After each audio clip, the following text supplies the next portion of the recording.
What's up, guys? It's Jughead here, just a down-to-earth guy trying to bring you some down-to-earth content. Welcome back to my Let's Watch Jujutsu Kaisen series. Today we are going to be watching episode 4, Fearsome Womb. Now, I gotta give it to Jujutsu Kaisen. I kind of like that their titles give you literally fucking nothing to go off of. Hunter x Hunter. I just watched episode 38, Reply from Dad. What happened in episode 38? We got a reply from Dad. Jujutsu Kaisen, episode 4, Fearsome Womb? What? The only thing I can see that connecting with is that 2001 Space Odyssey big-ass baby in an embryo sac hovering over the goddamn in the sky, and the cliffhanger of cliffhangers that said at the end of the episode, last episode I believe, was like one Jujutsu Tech student died or something, and it's like, what? And I'm like, it has to be Yuji, because at least Yuji, I can guess, having a curse up inside you, you can't die. It's like some Hulk shit. Bruce Banner dies, Hulk stepping in, excuse me, not today.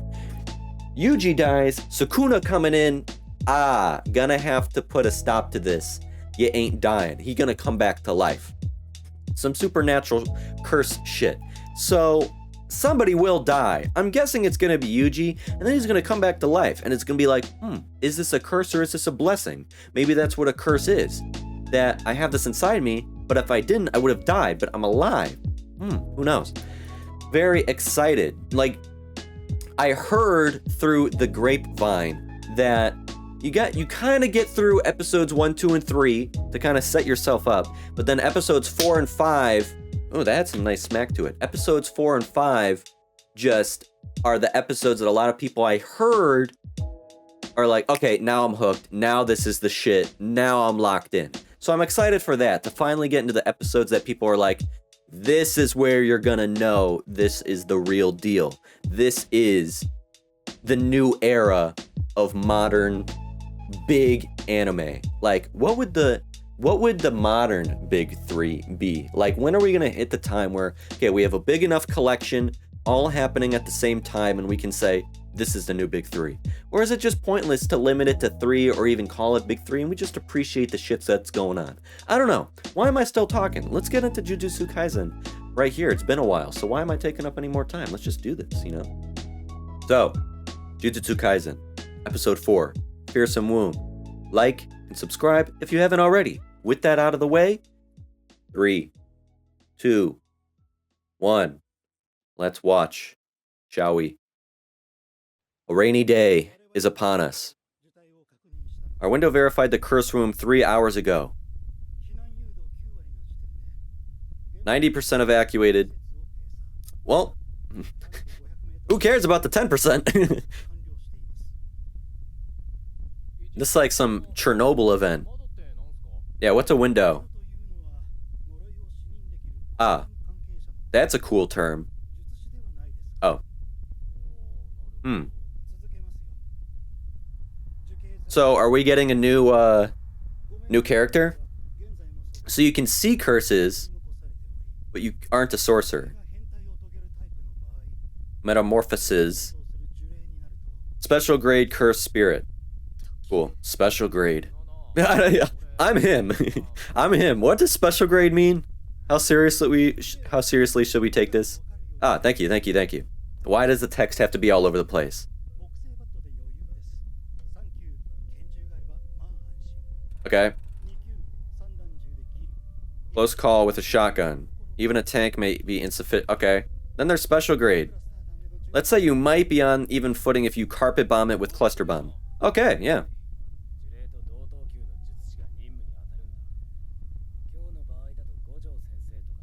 On a day like, yeah, where is he? Yeah, huh? I'm like John Travolta in Pulp Fiction.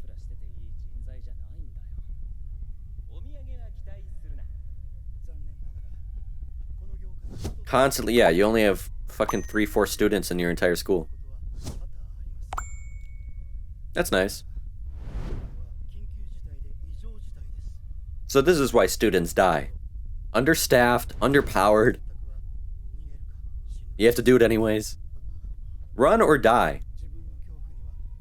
I like Megumi's face. He's about this action. Okay.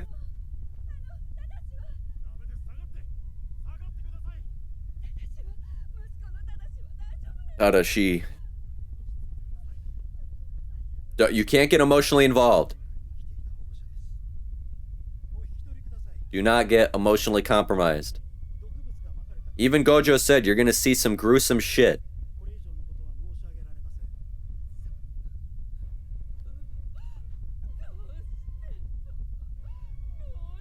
Best you can do is save one person. People are gonna die. At least give them a proper death. So would Yuji be considered a window? Is he not a sorcerer, but because of the curse he can sense curses now? Or are we meeting him? Put up my veil. Emerge from darkness, blacker than darkness. Purify that which is impure. Damn. That reminds me of like Deathly Hallows Part 2 when all the wizards made that veil around Hogwarts. Conceals us from the outside world. Look at Nobara's face. What the hell was that? Ooh, is it Fushigami or what's it called? I forget what it's called. His dire wolves. Oh, okay, I guess they're friendly. They can be pet. Okay. I was about to say, that's a wolf? Don't be doing that. Wait.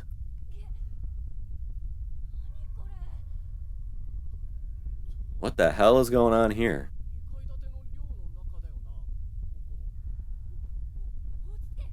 It's a masonette.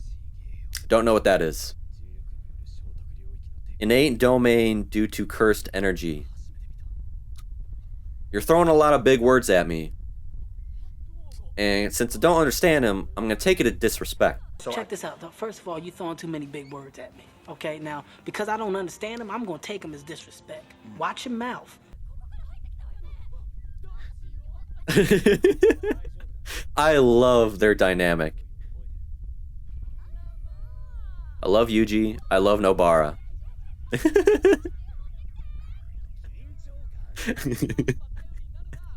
Look at this dog. I love this balance between suspense and just throwing in comic relief out of nowhere, and then we're back to it. I like being kept on my toes in that way. Ooh, I forgot to show you people. Maybe you guys might not see it, maybe you will. Can you see it? This is my new phone background. Pretty dope, I know.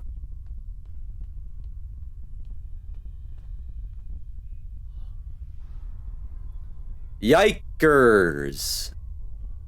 That man cut in half. That's 3 people? Oh, that's Tadashi. Oh, shit. Gojo was right. You're gonna see some gruesome shit.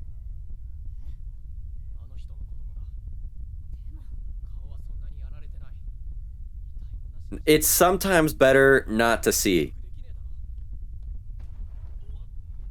Hey, he's about to... Worry about that later. There's gonna be a lot of morals and ethics budding together. Yuji's ideals and everybody else's. What you want and what needs to be done, you know?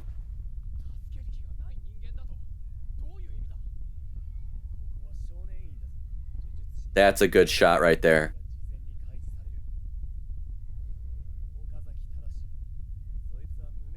Hit a little girl on her way home from school while driving without a so he's an asshole. I forgot this is a prison. Some people don't deserve proper deaths. Yeah, what are you gonna regret more?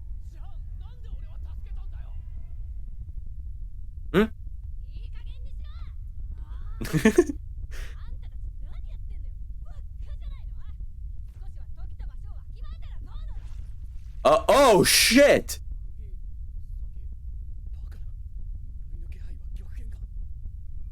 Oh, this real. What the fuck? The dog is dead?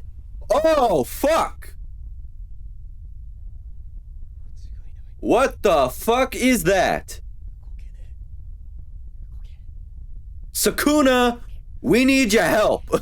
You the king of curses? We need your help right now.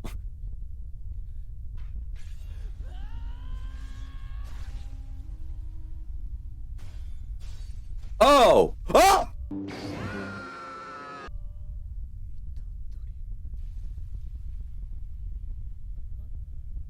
This is gone.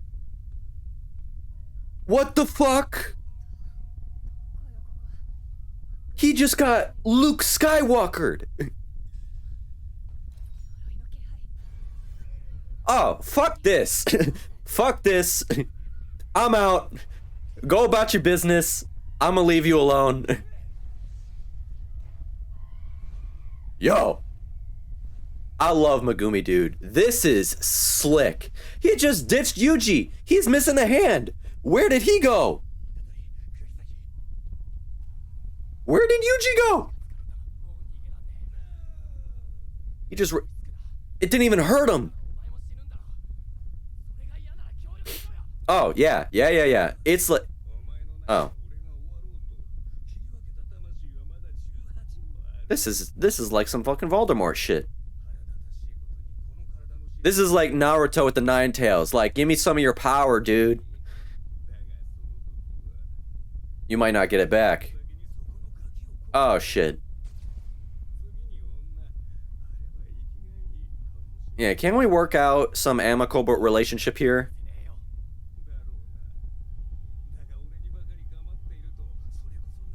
Yeah, you're gonna have to worry about yourself and this fucker. Who the hell is this guy? That looked like a physical attack. Yeah, that was pure physical energy.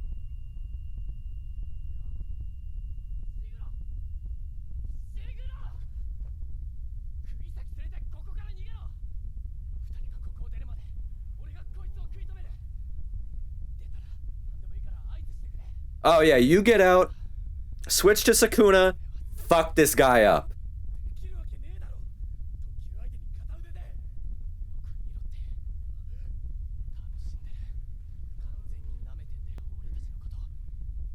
It's like a Hisoka. Megumi, shut up, get out of here.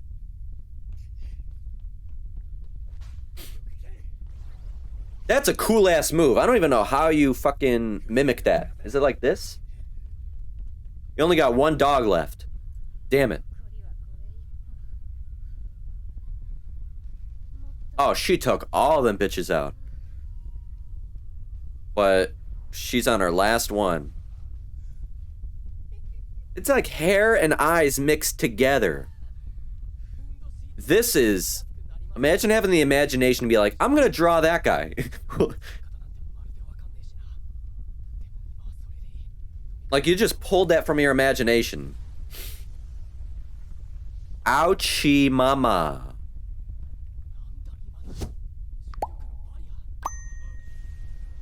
Oh shit, some Kamehameha Masenko type shit.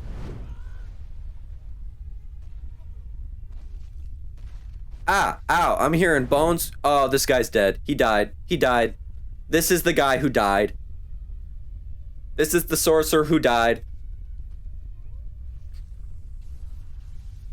Dude, the illustration is sick.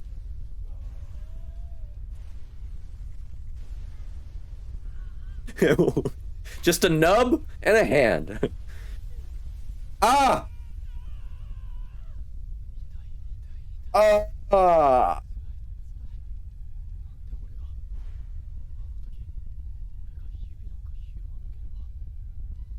that sense of regret, you know? If he hadn't eaten it, he wouldn't have been in this situation right now. But you can't think that. You're doing this because you're the only one who can. Let's gain that back. You want to run, but you're not.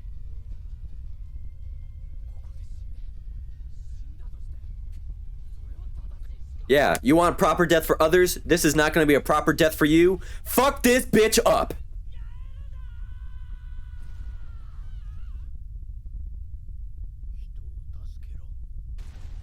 I'm sexually aroused.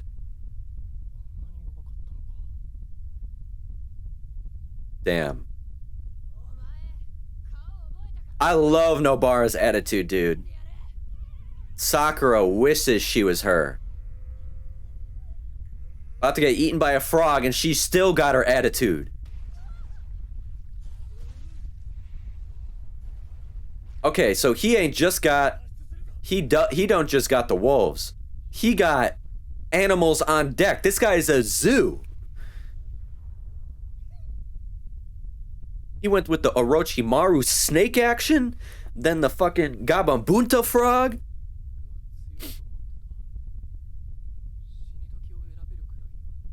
Damn, okay, this is getting some emotional. I wish I was at least strong enough to choose when I died. This guy has no hand, he's missing fingers. Sukuna, your turn. Tap in, WWE style.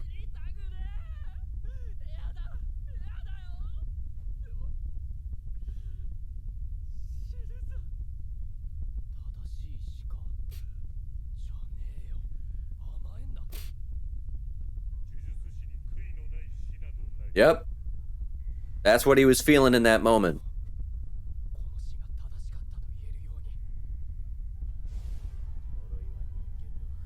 The negative emotions of mankind become the sources of curses. Yeah, get rid of all of that. Fight back with confidence and determination. Oh! Let's go! This music is just raising it to a whole nother level right now.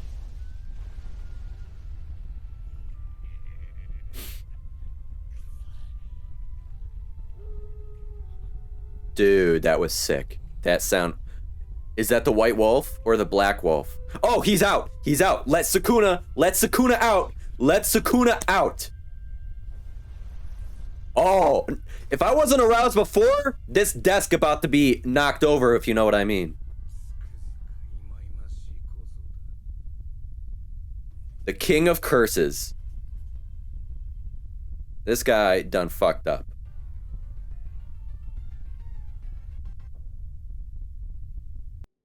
I'm about to pass out from the amount of blood entering a different area of my body.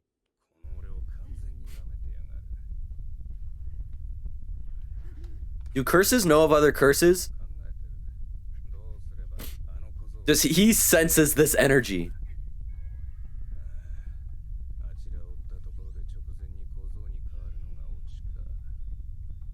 Everybody has such good voices.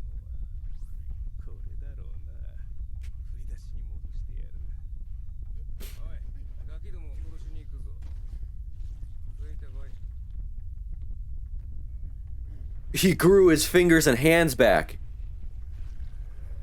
Yeah, he don't want to play with you. What's he about to do? So fucking sick. This is okay, when people said episode 4s and 5 is gonna blow your mind and make you realize, okay, this is the shit. I understand what they're talking about. Oh!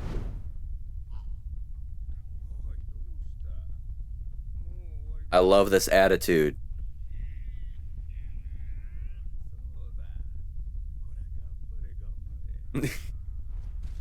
Such an interesting dynamic. One body, two minds.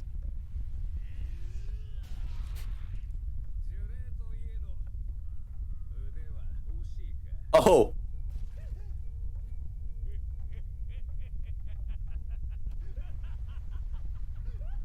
You just lost an arm, homie.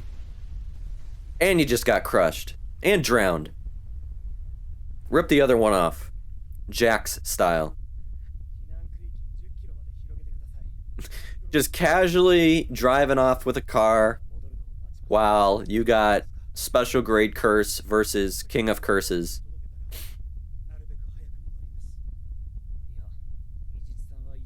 Yeah, what are you gonna do here? Grade 1 or higher.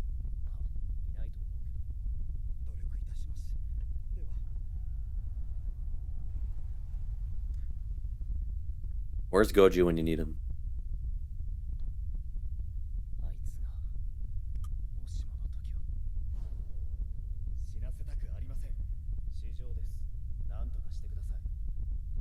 Hmm?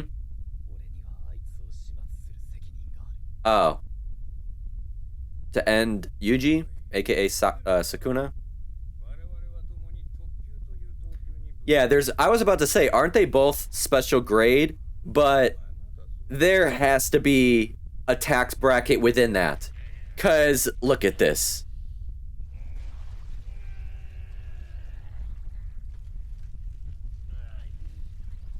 Special grade, but this guy's like on a whole nother level.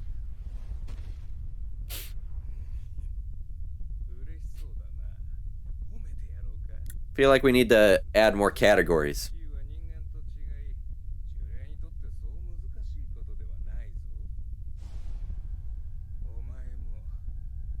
Neither you nor this brat really understand what curses truly are.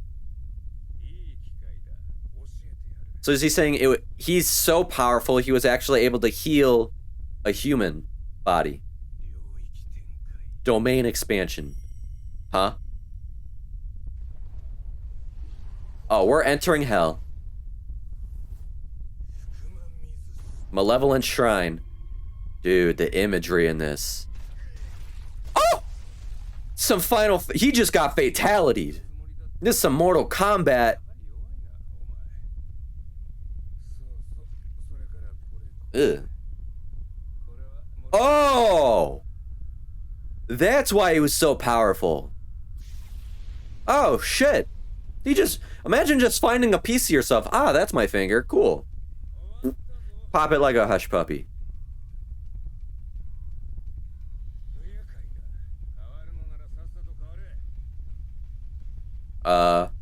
Why isn't he switching? What, you off taking a mental leak or something? What's going on?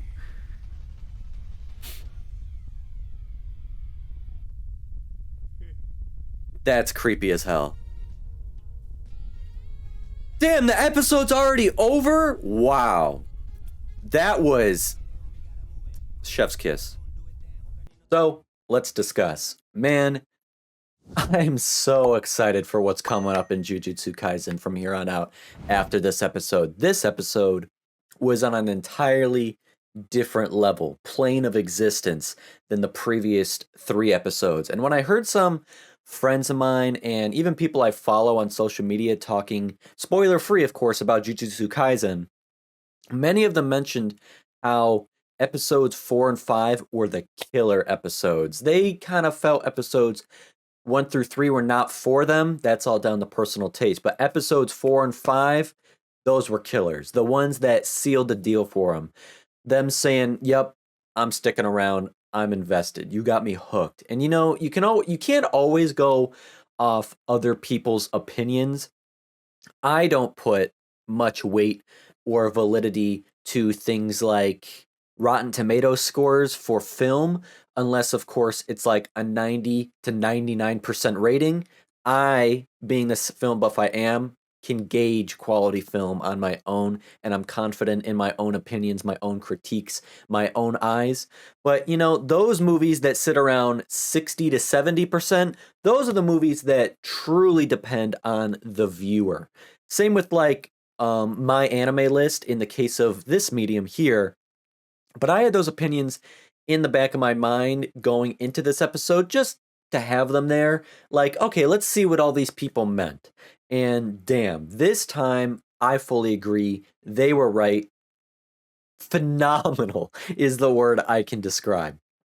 This episode made me think of that scene from the movie Spinal Tap The scene with the amplifiers, the famous "these go to 11" scene, because that's exactly what this episode did. It went to 11.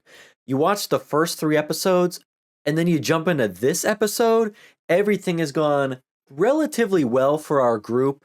Conflicts, every episode, sure, but fairly easy, defeatable, combatable curses that those conflicts have been.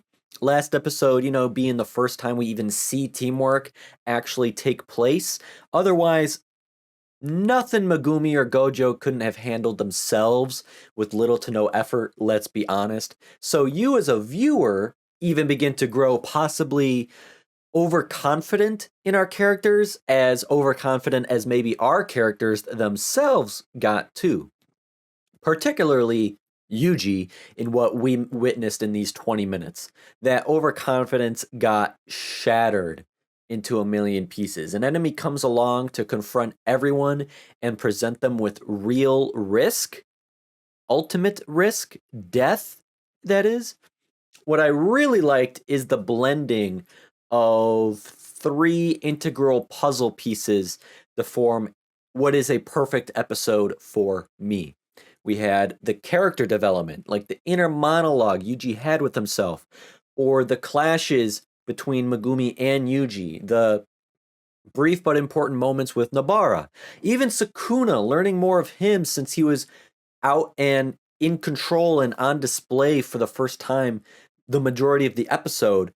Second, lore and information. Gotta understand the mechanics of the world. Gotta understand the world in general. The lore, the literal objective information they weaved in these teaching moments, like pause class, classes in session, let's explain some terms, concepts to viewers, that goes fluidly with the story. And third, pure action and combat that just enters your eyeballs to blow your mind from the inside out. And that's what this episode did to a T. And I'll get into all of those as we go through the episode. But what I mean by the second point, lore, information, mechanics, other words that you can think of, I can give you an example right away because it's how the story just straight up starts out. This is a jump we are making we were not prepared for. So we need to get filled in, caught up, brought up to speed on integral information critical to understanding exactly what's at stake, what's going on. And we receive this through Yuji's eyes, just as much as what we learn in, say, Hunter x Hunter is through Gon's eyes. I felt like I was in school, like back in social studies class or history class, like all these terms and concepts with definitions to remember, like to learn that windows are Jujutsu tech members who can see curses, but they aren't sorcerers. And then so I start thinking, do we know any windows? Is Yuji a window? Or no, he can see curses, correct? Since he has cursed energy within him now, he's technically a curse himself through consuming the fingers, but he's not a sorcerer, right? Or at least not yet, I guess. Unlike, say, a Megumi and Nobara, who are sorcerers, albeit extremely less powerful sorcerers than someone, of course, like Gojo.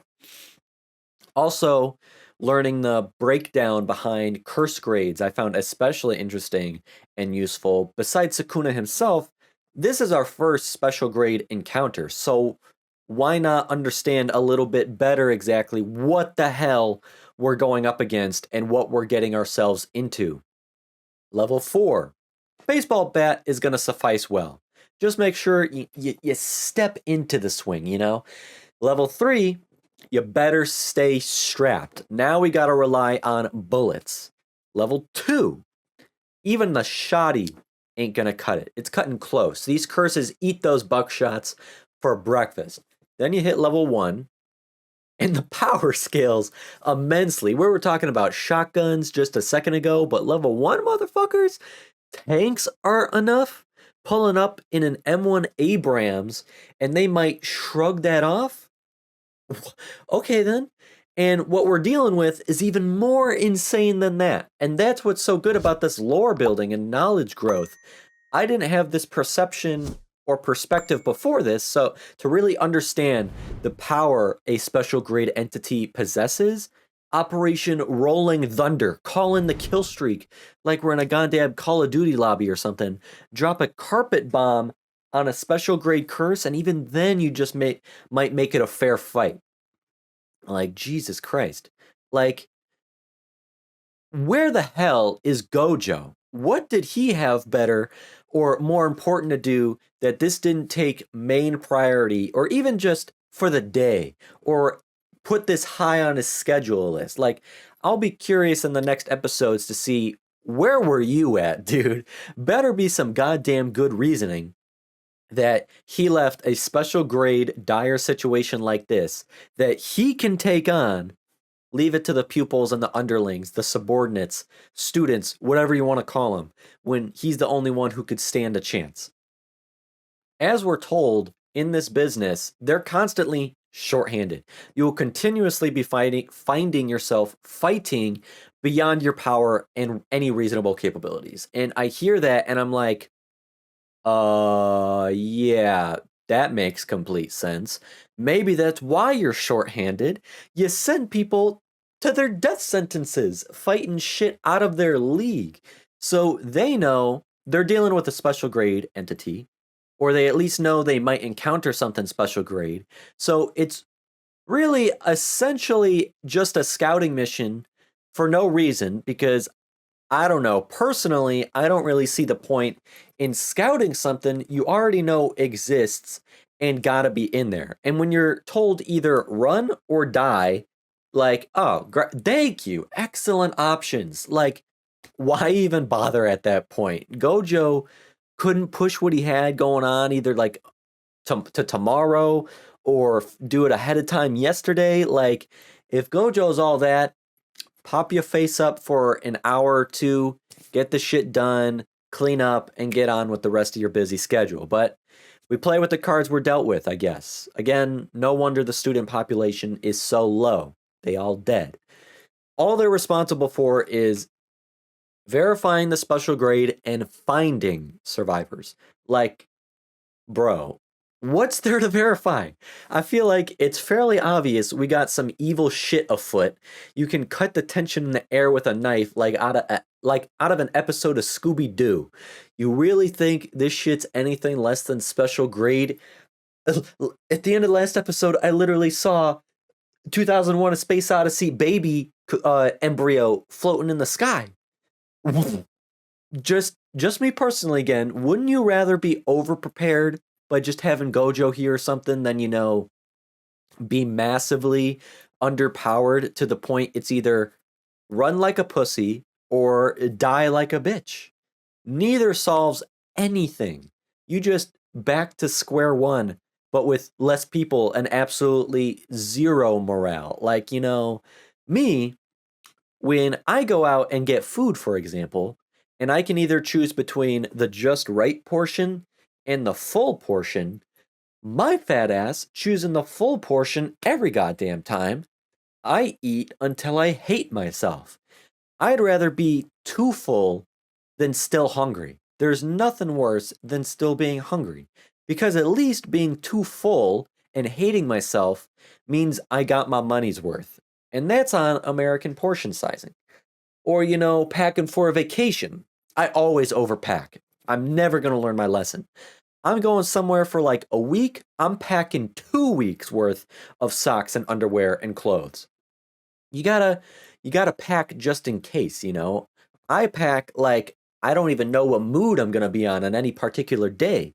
Maybe shorts, maybe pants, maybe this color shirt, maybe a sweater, hoodie, t-shirt, long sleeve. Maybe these shoes don't go with this kind of outfit. I need the permutations. I need the tree. I need the probability tree, you know? What color? I don't know. What kind of shoes? Maybe I'm not feeling these swim trunks today on the beach because I rocked them yesterday. I want to rock a different pair today. I don't know. Like, I'm feeling the color purple tonight. Good thing I brought a purple sweater, but today, I don't want to wear that again. I already wore that. Maybe I'm feeling white today, or maybe the weather's different today and I'm feeling something. I got to stay over-prepared, overfed, overpacked, and above all else, my dumb, anxious, stressed out ass always stays overthinking too. till the day I die, probably phone anxiety attack or stroke, who knows? We are overthinkers over here. Then you just briefly had some poetic enchantment going on with the emerge from darkness, blacker than darkness, purify that which is impure. Like, we literally taken a page out of Deathly Hollows Part 2 when they're chanting the spell to, envelop the school in that shield, which this scene essentially almost mirrors, although what happens here is a dome created around the area that instead masks them from the outside world. And just like we're learning before, I learn even more, I guess merely the names, but still, things like innate domain, which I have no clue what that is, but it sure as hell sounds cool. I'm really digging the Doctor Strange, Master of the Mystics Arcs type vibe, mixed with Mob Psycho, mixed with, I don't really know what else exactly, but to me, I know this show feels like a big mixing pot of some of my favorite all-time great supernatural stories. And I like even during such a serious, scary, daunting atmosphere we're stepping deeper and deeper into, we still get that comic relief, light-hearted dynamic between Yuji and Nobara that I loved in episode 3. I love their dynamic a lot. It's such a perfect amount of levity and duality of emotions to any scene that it comes up in. They just met for the first time last episode. I don't even know if you could call them friends so soon, but they act like what best friends would, or even siblings, a brother-sister relationship, and I really enjoy it. There's just nothing I appreciate more than when a show doesn't have to go the complicated love triangle route, that so many shows always seem to do. And then such a contrast to just moments before and the moment right after, just 3 bodies. I only thought it was 1 body. That's how mutilated they were. 3 gruesomely murdered, almost devoured, dismembered looking bodies, okay? One of them being Tadashi, the son of that woman we saw outside being hysterical. And this is where we're confronted with our first philosophical impasse of the episode. As Megumi and Yuji conflict with each other, do we arrive at a conflict and moral responsibility at once? Originally, 2 separate moral dilemmas dedicated to their own individual episodes. Recall episode 1, exploring the idealistic view behind a proper death. Episode 2, attempting to unravel what moral responsibility exactly is to each of us and why each human being has it. Those 2 are now coming to a head, a singular point, and that point is found right in the center between Yuji and Megumi. Yuji, we know from episode 1, has a desire, almost a yearning, a natural existential calling, I dare say, to save as many people as he can. We know at least one person, as his grandfather told him before his own death, but Yuji seeks to use his abilities and sheer willpower to save even more than that, but not save them from death, because that's an impossibility, but to save those from dying improper deaths. He also accepts this power he has to be able to fulfill this ideal because he is the only one who is capable of it, his moral responsibility. Death is inevitable, but given the choice or opportunity, one would always wish to pass on from this life and on to the next in the most proper way possible. That's why most people say passing away in your sleep is the best way to go. But here, this ideal is more expanded upon, at least to me, because it wasn't made apparent before. Yuji not only wants to save others from improper deaths, but he wishes those who do die to also be given the chance for proper burial, proper respect, proper remembrance. Yuji wants to bring Tadashi's body back to his mother. His face was spared for the most part, which would not only allow for identification, but maybe even say an open casket funeral. I'm not familiar with burial practices in Japanese culture, so I don't even know if they do that or not. But just something I was thinking about. It reminds me of like the Goblet of Fire when Cedric asked Harry to bring his body back to his father. Yuji argues the mother would not believe them that her son is dead if they did not bring his body back to prove it, but Megumi is not having it. To him, Yuji is worried about the complete wrong thing. His priorities are irrelevant to what they're out to do, assigned to do. Megumi doesn't care about Yuji's ideals. Megumi wants to leave the bodies behind, saying, I didn't say come back for it. I said leave it behind. They've found the bodies and confirmed no survivors. That is literally what they were strictly told to do. Not rescue, not exfil, just find the bodies as to identify and verify that they are dead, no survivors. Past that, not our problem. So this whole scene really makes you think about yourself in a way, because the two are so clearly divided. I at least couldn't help but feel compelled to choose a side. And I gotta say, I kind of lean to Megumi. I said before I relate to more to Megumi in personality already, but I kind of agree with him more in alignment as well. I've played Dungeons and Dragons before. Almost never do I choose an evil alignment. I occasionally go good, usually lawful good, but for the most part, I've always chosen my characters to be either neutral, maybe neutral good, and I think that's perhaps a result of being an extension of myself. When Megumi said, I have no intention of risking my life to save someone I had no intention of saving in the first place, I agree with that statement. I don't believe in the Western idea of karma. I don't agree with attaching morality to every single decision and choice you make that either makes you feel good or makes you feel bad. I don't care about things or people outside my immediate locality, so when I think of the situation, this is a detention center, pretty much a prison. They say detention center. Sorcerers are granted full access to all relevant information pertaining to the case or situation at hand. Megumi already knows about Tadashi. He knows why Tadashi is in this detention center. He hit a little girl with his car, I assume killing her, while he was driving without a license. And this was his second offense. So you know Tadashi hadn't learned his lesson the first time, and he's already been given a second chance to change and better his ways, but he took it for granted and he didn't do that. If I was confronted with a similar situation somehow that could be molded into some realistic scenario with a man who, say, hit and killed a child with his car because he was driving under the influence, and it was his second offense driving under the influence, man, I would not give a fuck about that person's existence as a human being one singular microscopic bit in my soul. Wholeheartedly would almost feel like the world balanced out if he died or something happened to him too. I couldn't even say I couldn't even say something awful or horrible happened to him. I couldn't even use those adjectives because in my eyes it wouldn't be awful or horrible if it happened to someone like that, who I see as a murderer and a horrible waste of space for their life taking away someone else's by pure ignorance, arrogance, selfishness, stupidity. I'm just like Megumi. I would never risk my life or go out of my way for a bad person, especially one I don't believe deserves saving or deserves helping. And again, I don't feel bad at all for that, for feeling those emotions or feeling no emotions, because I don't believe in karma. Like that bullshit, like people say, like, oh, the positive energy you put out into the universe by helping that person or doing good to a person, that energy will be returned to you. Nah, that shit ain't real. I don't believe in that. So I'm right there with Megumi.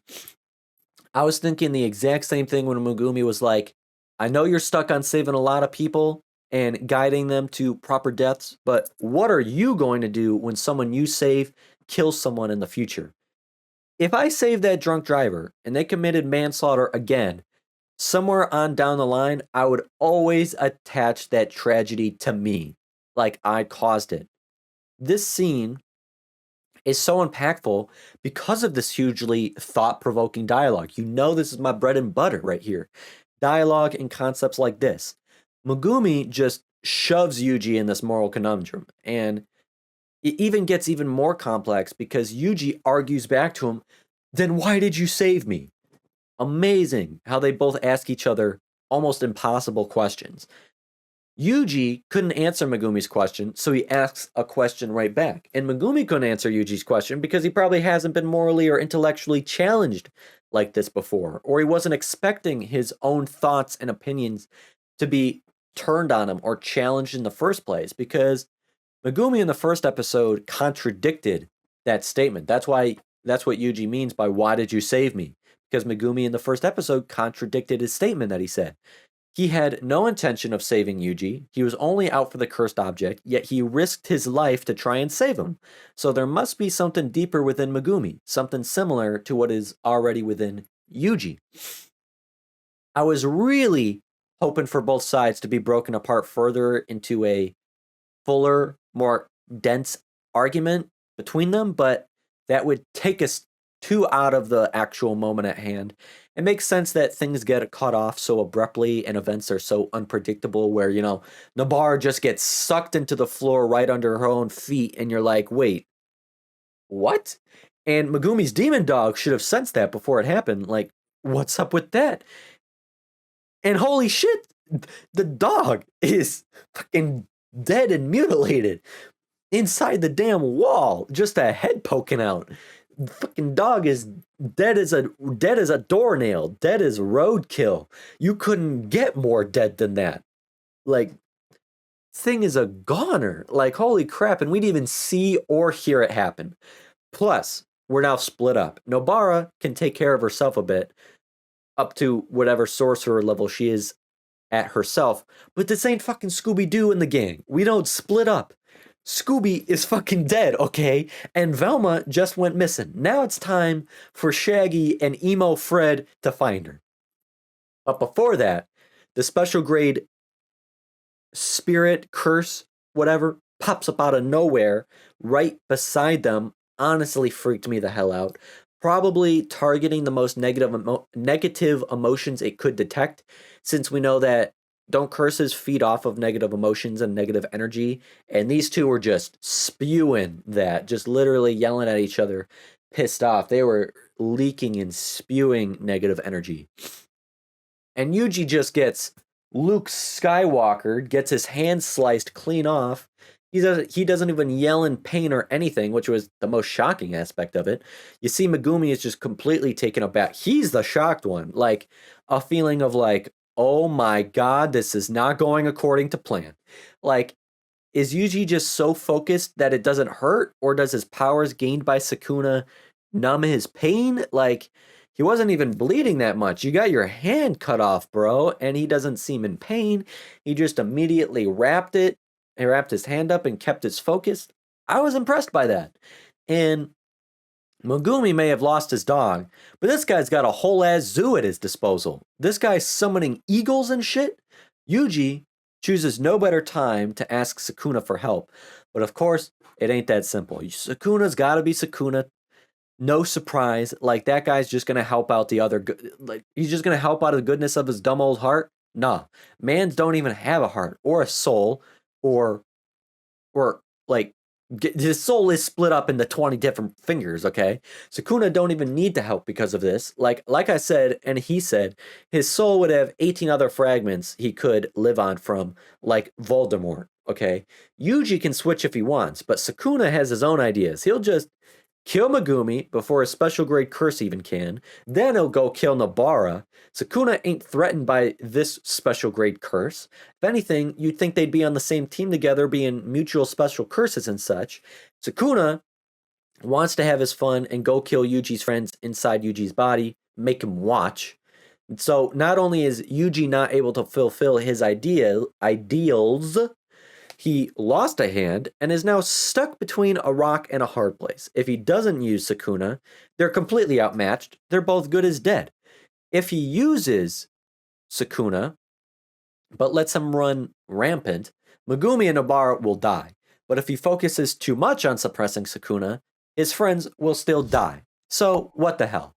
You gotta remember, you forget much of the time in shonens and these types of stories, this is a high school kid being faced with what he is experiencing right now and the choices he got to make with only seconds available to him to think about. And not only that, this cursed spirit is, I guess, so powerful, nothing that Megumi has seen before, that it attacks not with jujutsu, but with pure cursed energy.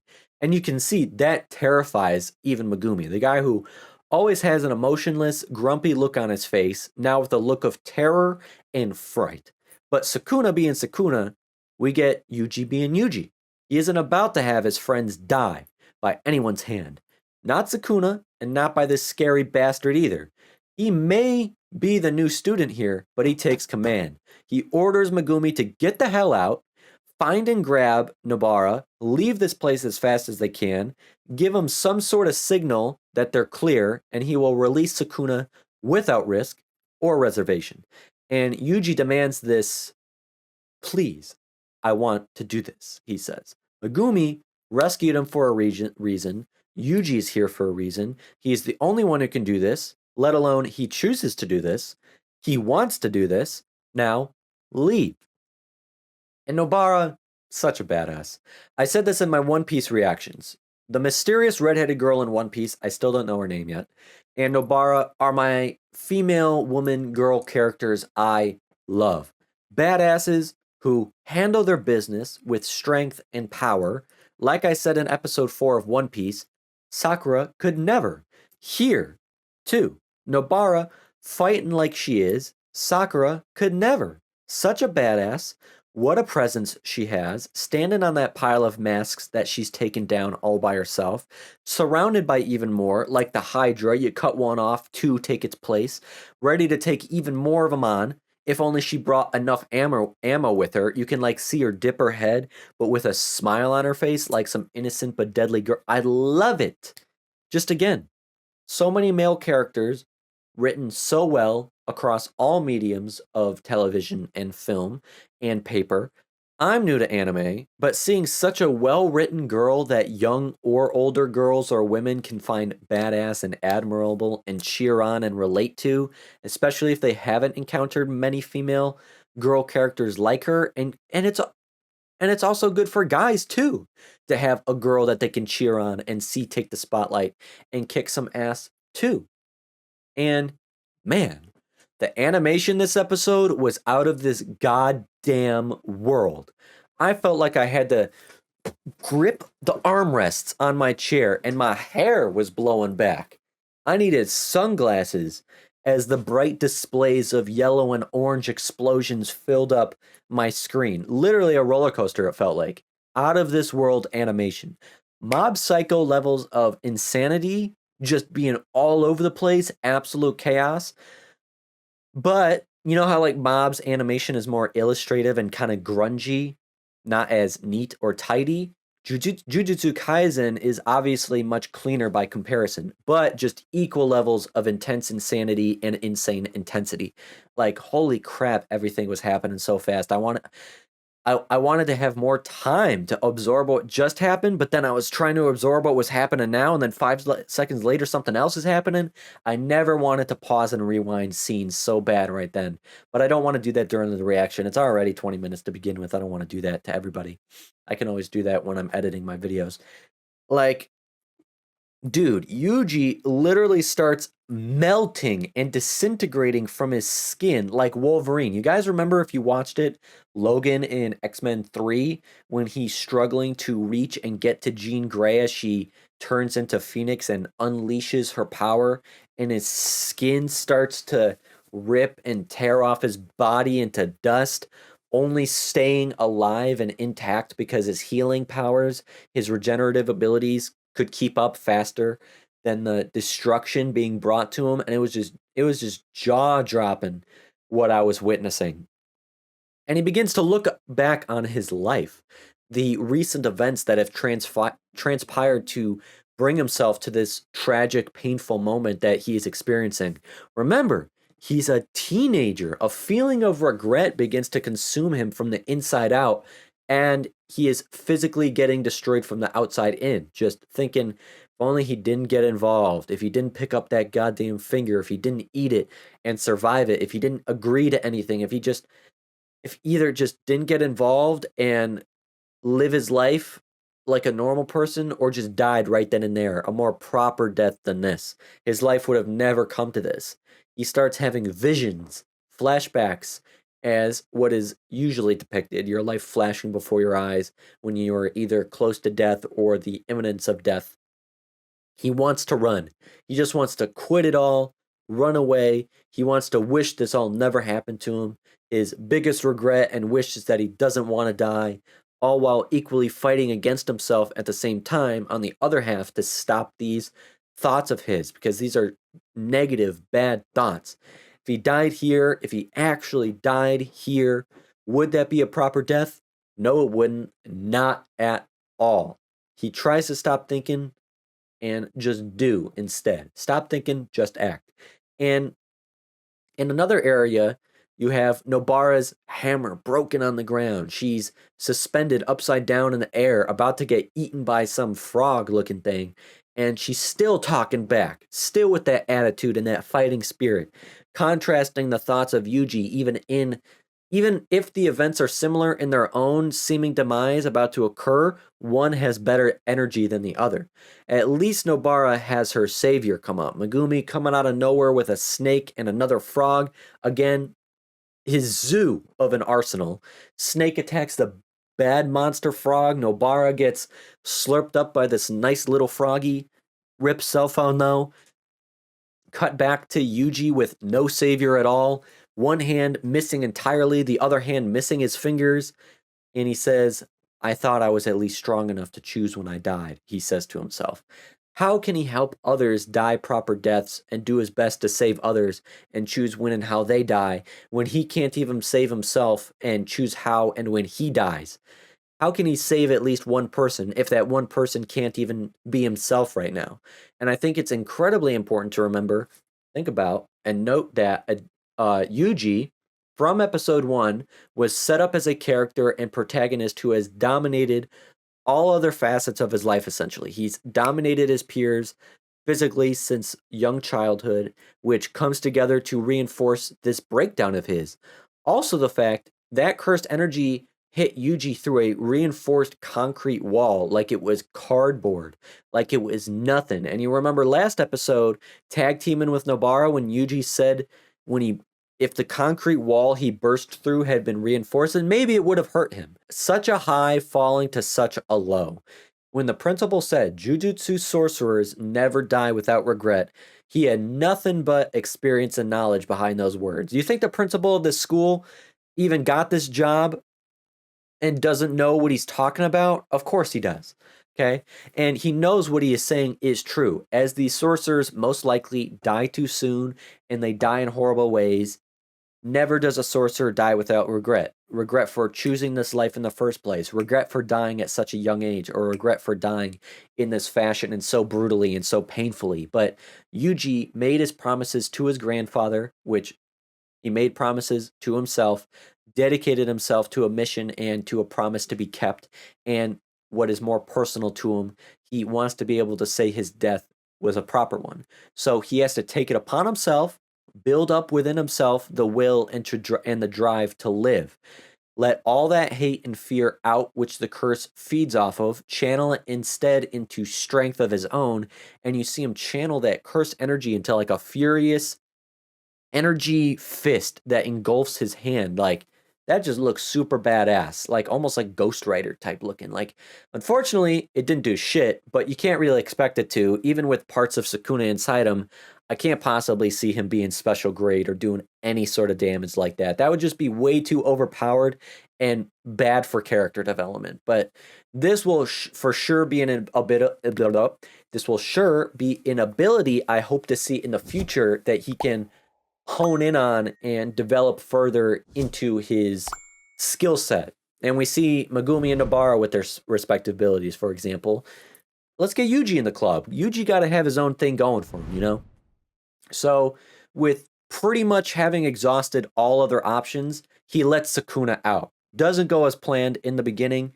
Sukuna goes full improv mode. Sukuna doesn't want to do good. He doesn't want to defeat this guy. He wants to do just as bad as he can do. So naturally, he would rather team up with this special grade curse than kill it. And the two of them just go on a murder terror rampage. Thank God the curse is a dumbass. Probably also incredibly threatened because Sukuna was not showing any emotion whatsoever. Nothing for the curse to feed off of. Like, surprised that this body he was just fighting, that he previously cut the hand off of, melted skin off, was about to give up, all of a sudden is walking with confidence and leisure. But yeah, the curse is stupid. He decides to try and attack Sukuna instead, and just without the blink of an eye, instantaneously heals Yuji all of his wounds, grows his hand back even, and deflects the energy blast with no effort whatsoever. Seeing that was so hype. It's the action I've been waiting for. I've been wanting to see one-on-one, one versus one action, but really hype action where both sides are super fucking strong. We've only really seen maybe grade 2, grade 3 sorcerers fight so far. I'm going to say I think that's where Nobara and Megumi are at, which are entertaining and engaging in their own right. But I've been waiting for this. I wanted to see the peak potential, peak power. Like, how does this not hype you the hell up and get you like on the edge of your seat and jaw drop the first time you watch this? Full healing powers, deflecting attacks that would have otherwise killed anyone. And dude, he ripped his arm clean off. Like, good that Megumi got Nobara to safety, driven to a hospital, and Megumi stays. Good. Requesting a grade 1 sorcerer or above to be sent here ASAP as possible. Get your ass down here. Which is gonna be who? We got like no one. Or at least that we know. All I know is Gojo. Maybe that's where Gojo's at. But maybe he's recruiting somebody. I don't know. But I guess when I think about it, they explicitly say there's only like 3 students, but there could be way more fully fledged out sorcerers out in the world who have already graduated, I guess. So I'm hoping we meet new characters or Gojo shows up. I don't know, either by himself or with a new recruit or new person. I really respect Megumi here, staying behind, requesting backup, knowing he ain't enough, but recognizing the worst case scenario is always a possibility, could even become a probability here. That being Yuji not being able to take control back of his body from Sukuna, so he's going to have to kill Yuji maybe. I don't know how that's going to happen. Like I said, full healing powers, ripping arms off. This guy casts domain expansion, malevolent shrine. Like, what the hell even are these? Such badass names, reminding me of like Yu-Gi-Oh card names I used to collect back in the day. This cursed spirit literally got turned into sashimi. Sukuna became a master chef, sliced this boy up and hung him up on the wall like we're in an episode of Game of Thrones or something. If that is what malevolent shrine is, like he formed a shrine on the wall, if that's what that is, and Sukuna finds one of his own severed fingers, soul fragments inside the curse's chest cavity, and he takes it with him. So, seems that that curse was that powerful because he had a part of Sukuna in him, which to me even shows that how strong Sukuna really is. Now Sukuna will probably consume it to become even more powerful. By extension, Yuji will too, I would assume. This whole episode just put Sukuna on such a pedestal. There is no way Sukuna is mere special grade. You're seriously telling me this curse and Sukuna are both in special grade class? No way. No shot, bucko. Sukuna is proving that there needs to be revisions to this hierarchy. A separate tier needs to be added just for this guy. And then there needs to be an even higher tier above him for Gojo. Sukuna just curb stomped, ragdolled this special grade curse like it was playtime, like he's playing with his food. He has to be ranked higher into a new category, like legend tier. Special grade is not good enough. But Gojo said a couple episodes ago, he is more powerful than Sukuna and could beat him at full strength when he is really trying. So Gojo has to go even higher than him. Like, damn, Gojo needs to go in the God tier category. That's probably one of my biggest takeaways from this episode. Now I know just how capable Sukuna is, but knowing Gojo could beat Sukuna, his words, not mine, I really need to see Gojo at 100%. Gojo has to be a prodigy, a fucking wizard, God tier sorcerer, the second coming of Jesus Christ or something, up there with Yuji in being like a 1 in 10 million chance to exist. a chosen one or something just insane. So that's what I'm looking forward to most. Give it to me. I want to see it. So if you enjoyed the video, hitting the like button to let me know is awesome. Better yet, 70% of you watching my videos are not subscribed. So if you haven't already, subscribe to my channel to stay in the loop. Keep the conversation going down in the comments where this community can grow and connect more. And if you want to support me and receive early access alongside semi-exclusive bonus content in return, you can always join Jughead's journey over on my Patreon. Having said all that, and with that said, so long, farewell, until next time, thank you, be happy, and I hope you have a good one. Peace.